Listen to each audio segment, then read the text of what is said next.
Salve ragazzi, oggi ci occupiamo sempre di tecnologie agrarie, in particolare di pesca e acquacoltura.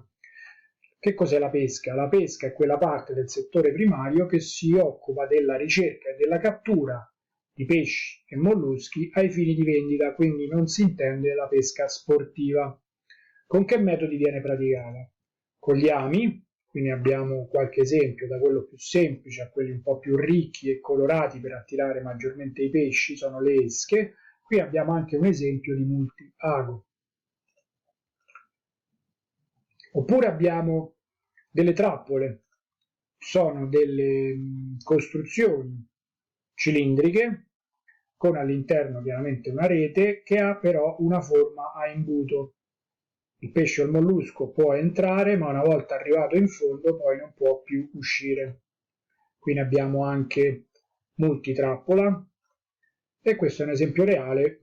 Possono essere ovviamente gettate in mare aperto o in spazi confinati attraverso delle imbarcazioni. Poi si possono utilizzare le vere e proprie imbarcazioni per le reti. Ci sono imbarcazioni di reti a traino, si effettuano o con due imbarcazioni o con una, trainando reti a forma di imbuto. Controcorrente ovviamente vengono catturati i pesci e poi la rete viene riportata sulla barca. Qui abbiamo un esempio reale.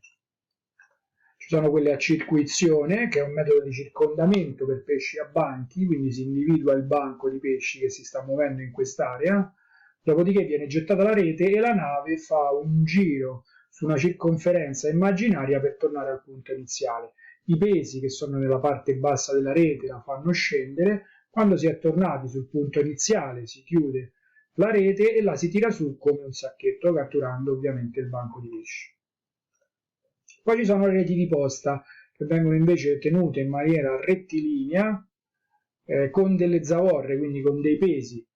Il pesce spinto dalla corrente viene catturato da queste reti che sono normate, cioè c'è una legge che ne vieta l'utilizzo, ad esempio in fiumi, specie per specie protette, perché ovviamente nel fiume il pesce non ha possibilità di scampo, viene spinto dalla corrente e verrebbero tutti catturati.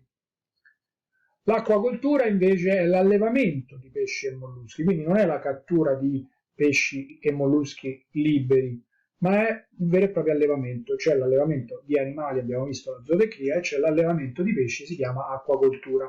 Viene praticato in ambienti confinati e controllati, come possono essere le gabbie, i vivai, le valli da pesca.